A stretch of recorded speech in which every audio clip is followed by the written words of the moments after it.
were you It was texting? just my mom.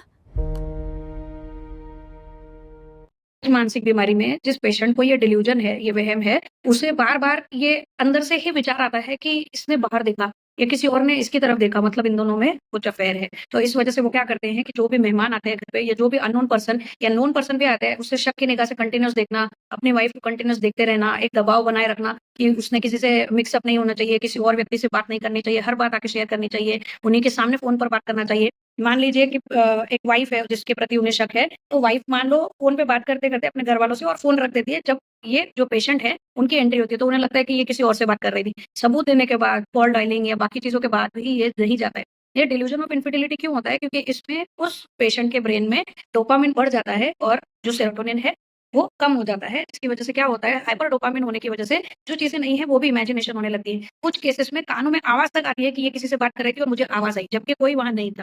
तो auditory hallucinations, suspiciousness that my partner is infidel, रात को नींद नहीं आना, चेकिंग बिहेवियर रहना, कई बार चेक करते रहना, कई केसेस में तो जो पार्टनर है, जिसे ये डिल्यूजन है, वो लॉक तक करके चले जाते हैं अपनी वाइफ को और कई बार डोमेस्टिक वायलेंस का कारण भी यही होता है। He is suffering from Othello syndrome. It is treatable.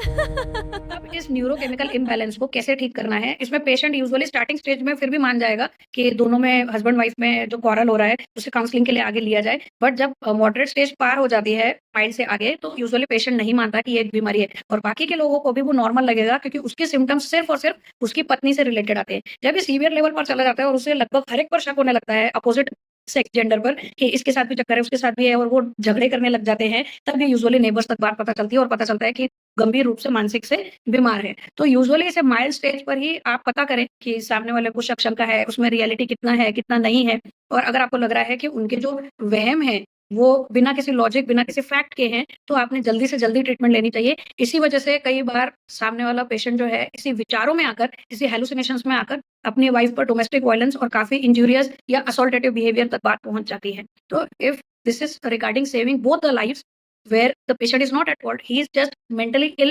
suffering from delusion of infidelity, but we should be aware to recognize it at earlier stage and take the opinion of a psychiatrist, take the continuous proper treatment as the psychiatrist tells them, and then antipsychotics and counselling से ये काफ़ी हद तक ठीक हो जाता है। It's just the matter कि अर्ली डायग्नोसिस और ट्रीटमेंट जल्दी से जल्दी शुरू होनी चाहिए।